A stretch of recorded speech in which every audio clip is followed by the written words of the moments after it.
Hi, good morning. Welcome, everybody. Welcome to Sunday School. Gather around, everybody, and I hope you enjoy my video today.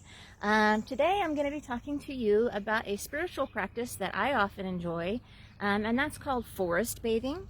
Many of my good friends know that I really enjoy being out in nature. I enjoy hiking, backpacking, camping, but forest bathing is something that almost anybody can do, and it's really more than just taking a walk in nature. What it really is immersing yourself into a natural environment in the same way that you would immerse yourself into a bath. So forest bathing is stopping to truly immerse yourself into the environment. And the first thing you want to do is take a nice, deep, cleansing breath.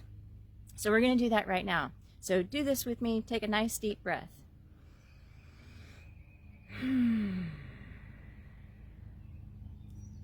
So ideally, forest bathing would be done in the most remote location possible, getting as far away from the city noise and pollution as possible. Although we are a little bit limited right now because of the coronavirus. And I have done some checking around and looking at some of the websites online. Most of the city parks and state parks in Indiana remain open. However, visitor facilities are pretty limited. In most cases, their bathrooms and drinking fountains are closed. But you can still go out and enjoy a hike on the many trails that we have through our city parks and state parks. So I invite you to do that. And how forest bathing differs from just taking a walk in nature is truly stopping and immersing yourself in the environment using all of your senses. So I will often, when I'm out walking, take a moment to just stop and take a deep breath, just as we did a moment ago, and use all of your senses. So really engaging your senses. And of course, visually, just looking, you might look at a particular tree, a leaf, a plant, an insect, anything, and just notice the details. Notice the texture of the bark on a tree. Notice which trees are budding out. Right now, some of the trees are budding out and some of them have yet to bud out. And noticing which plants and flowers are blooming. Engage your sense of sound. So if you stop, right now I'm hearing a lot of birds, and I'm also hearing what kind of sounds like maybe a leaf blower or some kind of tool that somebody's using. And so you just kind of listen. If you're listening to the birds, you might even try to distinguish the different bird songs that you're hearing, and actually make out, sometimes the bird noises when you're out doors just kind of becomes like a background noise.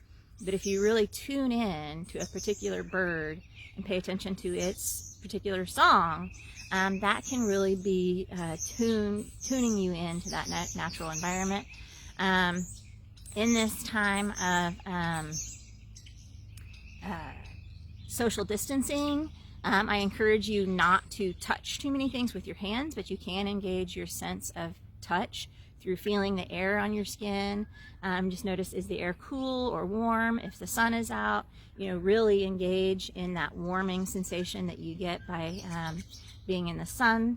Or even if you're walking, notice the bottoms of your feet as you walk on different terrain. Is the terrain gravelly, or is there wood chips down? Is it a natural bare dirt? Are you walking through grass? So just engage in what that sensation of walking feels like. So just really engage all of those different senses, and even smell. The further you get into a forested area, typically I find that the smell changes a little bit. Or you might notice if you're in an area that's more of a pine forest, you're going to get a very different smell than if you're in like a hardwood forest. So really engage in that smell. If you're out in the woods, you'll often smell more of an earthy kind of a smell, that humus, the dirt, the trees, that natural kind of smell. So I encourage you to do that and find a local park. And one of the nice things about White Lick is that we have this beautiful, beautiful park-like grounds. So I do want to say a huge thank you. I really appreciate, we all really appreciate our buildings and grounds team who keep our grounds looking beautiful, planting flowers and maintaining the grounds. And so I posted online a little scavenger hunt. And actually a scavenger hunt is a great way to help you engage your senses because you're really paying attention. You may be looking for specific things. And it just occurred to me like yesterday that the one I posted online is like a full color poster. It would be better to have a printable like PDF. So I'm going to do that. It'll be black and white, something printable. I'm going to work on that this afternoon and get it printed, something printable for you that you can print out. But here's the quick list of the scavenger hunt items that I put together for you. You could create your own.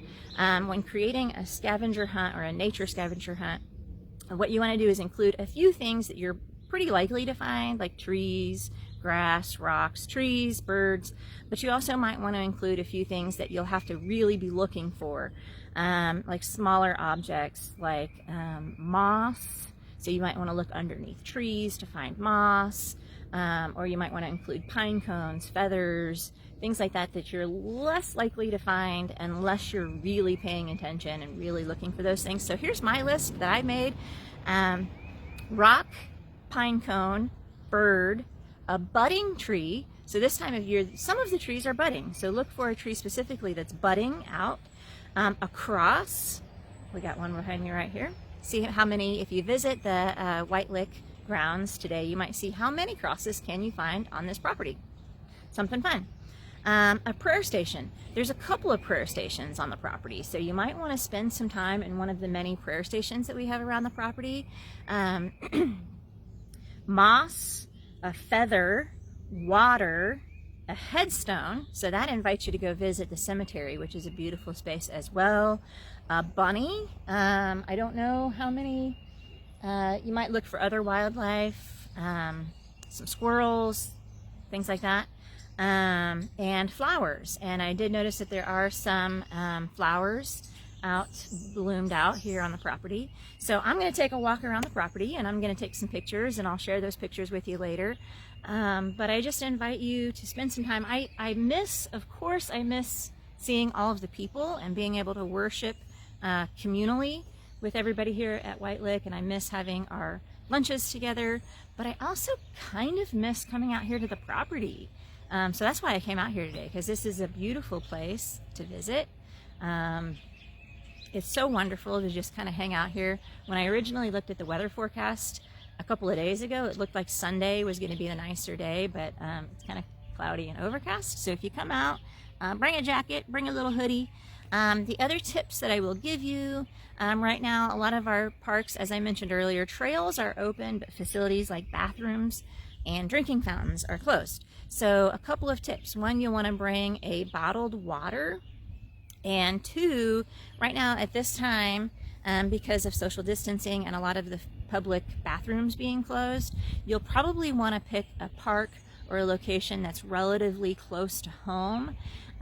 Because if you have to use the bathroom, you're going to have to go home to do that. So maybe you better pick someplace close to home and plan a shorter visit so that you won't find yourself in need of a bathroom while you're there. But do what you can to get outdoors. Maybe use the scavenger hunt that I've provided or come up with one of your own, but really get out there and notice those little details and really pay attention to those different elements that you encounter. And I recently read a post, and I couldn't tell you where exactly I read this, but it said that one of the best ways to connect with the Creator is to spend time in creation. So spend some time in nature this week. I invite you to come out and visit the property if you have a chance. And if you do happen to see a friend or a fellow parishioner, I invite you to greet each other from afar, maintaining your social distance, of at least 6 feet or more. You might wave hello and just greet each other from far away.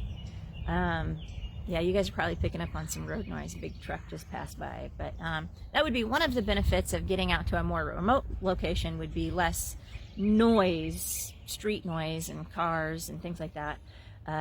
But we're going to make do with what we got. And so, yeah, come on out. Enjoy the grounds. The church building itself, the building itself is closed. But you can certainly come out here and visit the property and spend some time out here at White Lake Presbyterian in Avon.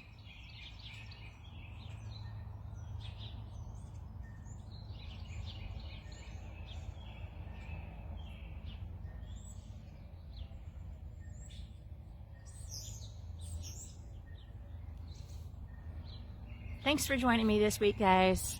Hope you have a good week. Get out, get some sun on your skin, visit some natural environments this week, visit the church grounds. Have a wonderful week. Thank you for watching.